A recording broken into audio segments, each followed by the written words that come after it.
시청자 여러분 안녕하십니까? 뉴스데일리 베스트 민앵커입니다. 여러분 혹시 지난 국민의힘 전당대회 당대표 선거 결과 기억하고 계십니까? 나경원 후보가 당심에서는 앞섰지만 일반 여론조사에서 이준석 당시 후보에게 크게 뒤지면서 결국 고배를 마시고 말았죠. 또 지난 17대 대선 한나라당 경선에서도 박근혜 후보가 당심에서는 앞섰지만 일반 여론조사에서 이명박 후보에게 밀리면서 고배를 마셨는데요. 일주일 앞으로 다가온 국민의힘 경선도 이와 비슷한 분위기가 감지되고 있습니다. 저는 이번 국민의힘 경선과 관련해 아직도 이해할 수 없는 부분이 한 가지가 있는데요. 오랜 시간 당의 중심으로 활동해왔던 홍준표 후보가 오히려 당심에서 외면받고 당에 입당한 지 얼마 되지 않은 윤석열 후보가 당심에서 크게 앞서는 어떤 이런 현상, 또 제3지대니 중도 세력이니 하면서 정치의 철발을 내렸던 윤석열 후보가 중도층이나 젊은 층에서 외면받고 꼰대 막말 이미지가 강했던 홍준표 후보가 오히려 중도층이나 젊은 층에서 강세를 보이고, 이런 아이러니한 현상들을 여러분들은 어떻게 바라보고 계십니까? 이처럼 국민의힘 대선 경선과 관련해 고착화되고 있는 것이 당심은 윤석열, 이른바 민심은 홍준표라는 것입니다. 자, 물론 민심에서 앞서고 있는 홍준표 후보의 상승세와 관련해선 여전히 역선택 논란은 있지만 홍 후보의 상승세는 뚜렷해 보입니다. 이런 가운데 얼마 전 국민의힘 선관위가 최종 경선에 50%가 반영될 국민 여론조사에서 본선 경쟁력을 묻는 사지선다형 방식을 채택했죠. 이 방식을 적용해 한 여론조사 업체가 여론조사를 실시했고 그 결과가 오늘 발표됐습니다. 역시 당심은 윤석열, 민심은 홍준표라는 게 명확히 드러났는데 일단 결과부터 보시겠습니다. 우선 이번 여론조사는 귀하께서는 이번 대선에서 더불어민주당 이재명 후보와 맞설 국민의힘 후보로 다음 중 어느 후보가 가장 경쟁력 있다고 생각하십니까? 라고 묻고 후보들의 이름을 돌아가면서 불러주는 방식으로 진행이 됐습니다. 즉 사지선다형으로 선택할 수 있게 한 것인데요. 그 결과 홍준표 38.2%, 윤석열 33.1%, 유승민 10.9%, 원희룡 4.1%를 기록했습니다. 홍 후보와 윤석열 후보의 격차는 5.1%포인트로 오차 범위를 살짝 넘어서는 수치였는데요. 연령대가 낮을수록 홍준표, 높을수록 윤석열, 이런 구도가 뚜렷하게 나타났습니다.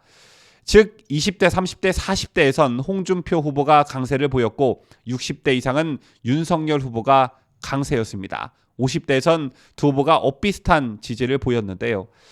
그런데 국민의힘 지지층만 따로 놓고 보니 윤석열 후보가 과반인 55.6%를 기록해 1위였고 홍준표 후보는 34.5%를 기록했습니다. 두 후보의 격차가 20%가 되는 것인데 국민의힘 최종 경선이 당원 50%, 일반 여론조사 50%로 이루어지는 것을 감안하면 이러한 결과는 윤석열 후보에게 유리해 보입니다. 하지만 절대적으로 유리하다고 볼 수도 없습니다. 국민의힘은 최근 넉 달 사이 신규 당원 수가 26만여 명 늘어난 것으로 알려졌죠. 이 중 20대에서 40대는 약 11만 4천 명으로 절반가량이 되는데요. 때문에 여론조사 결과처럼 홍준표 후보가 젊은 층에서 우위를 보고 있는 게 맞고 윤석열 후보 측에서 주장하는 것처럼 신규 당원의 역선택에 대한 우려가 사실이라면 당심에서 크게 앞서고 있는 윤석열 후보일지라도 절대 안심할 수 없다라는 말이 됩니다. 또 이날 리얼미터는 가상양자 대결 조사도 함께 내놨습니다. 그 결과 유승민 후보가 가장 약체 후보로 나타났는데요.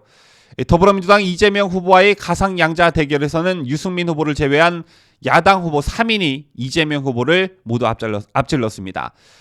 홍 후보는 44.4%로 38.9%를 얻은 이재명 후보를 5.5%포인트 차로 앞섰고 윤석열 후보는 45.3%로 이재명과 4.4%포인트 격차를 보였습니다. 원희룡 후보도 43.8%를 얻으면서 이재명 후보를 3.7%포인트 차로 앞섰는데요. 유승민 후보만 36.1%의 저조한 지지율을 보이면서 3.9%포인트 차로 이재명 후보에게 뒤졌습니다. 맨날 민주당이 두려워하는 후보, 이재명이 겁내하는 후보는 바로 유승민 자신이라고 하더니 이게 어찌된 일일까요? 어쨌든 앞서 알려드린 사지선다용 주사에서 유승민 후보는 10.9%, 원희룡 4.1%를 기록했습니다. 하지만 홍준표, 윤석열 후보가 치열한 박빙 양상을 보이면서 실제 결과에선 유승민, 원희룡 후보 득표율이 더 떨어질 것으로 보여집니다. 왜냐하면 한 명의 후보가 단독으로 높게 치고 올라가면 어차피 그 후보는 당선될 것이니까 라는 어떤 그런 표심이 작용하기 때문에 표에 대한 충성도도 그만큼 떨어지기 마련이지만 이처럼 치열한 양강 구도가 형성이 되면 절박함 때문에 그쪽으로 표가 쏠리게 됩니다. 여러분 아시다시피 당원 투표는 조직표가 가능하죠. 옛날 체육관에서 투표를 진행할 때처럼만은 아니지만 어느 정도 조직 동원력이 가능한 부분은 분명히 있습니다. 때문에 윤석열 캠프는 현재 새 확장 또는 새 과시에 나서고 있는데요. 윤 후보는 엊그제만 해도 이채익 의원 등 현역 7명을 영입했고 또 2차 컷오프에서 탈락한 하태경 의원을 공동선대위원장으로 위촉했습니다. 이처럼 윤 후보는 현역 의원과 원외 당협위원장을 대거 확보하면서 조직 싸움에서 우위를 점했다는 평가가 많은데요. 현역과 당협위원장 숫자에선 윤 후보가 압도적인 반면 홍 후보는 현역이 손가락에 꼽을 정도입니다. 자, 물론 새 확산을 통한 당심 잡기는 큰 효과가 없다는 의견도 만만치 않습니다. 당협위원장 입김이 작용하는 당원 수는 역시 한계가 있기 마련이고 또 국회의원보다는 시 구의원이 영향력이 더 큰데 이 세력들이 홍준표 후보에게 더 몰려있다는 것이죠. 이 때문에 지난 4.7 서울시장 보궐선거 후보 경선과 당대표 선거 결과가 자꾸 아른거린다는 말이 나오고 있는 것입니다. 나경원 후보가 당심에서는 앞섰지만 결국 민심을 등에 업은 오세훈, 이준석 후보에게 각각 패한 그 결과를 이번 대선 경선에서도 그대로 답습하는 결과가 나오는 것이 아니냐는 겁니다. 여러분께서는 어떻게 바라보고 계십니까? 저는 이번 국민의힘 경선 최대 변수는 앞서도 잠깐 언급해드렸지만 신입당원의 표심이 승패를 가를 중대한 요소라고 보고 있습니다. 본경선 선거인당 규모는 2차 컷오프 때보다 약 19만 명 늘어난 것으로 추정되고 이 중 2040 세대가 4만 8천 명인 것으로 전해졌는데요. 이 사람들이 역선택층이라는 의심을 역시 지울 수는 없지만 이들의 표심 향배가 무엇보다 중요합니다. 2차 컷오프에서 윤 후보는 홍 후보를 2만 표 차로 따돌리며 1위를 차지한 것으로 알려졌습니다. 그런데 새로 들어온 2040대 당원 중 80%가 본경선 투표에 참여해서 이 중 80%가 홍준표 후보를 찍으면 3만 표가 되죠. 5060 세대 당원은 윤 후보를 찍을 가능성이 높은 가운데 여기서 10,000표 정도가 윤 후보에게 가면 양강 대결은 그야말로 진짜 초접전 양상이 됩니다.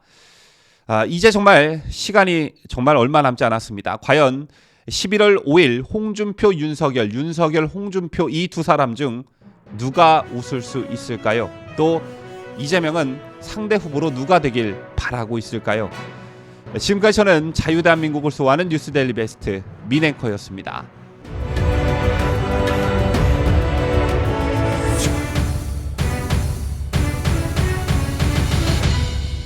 함께해요. 뉴스데일리 베스트.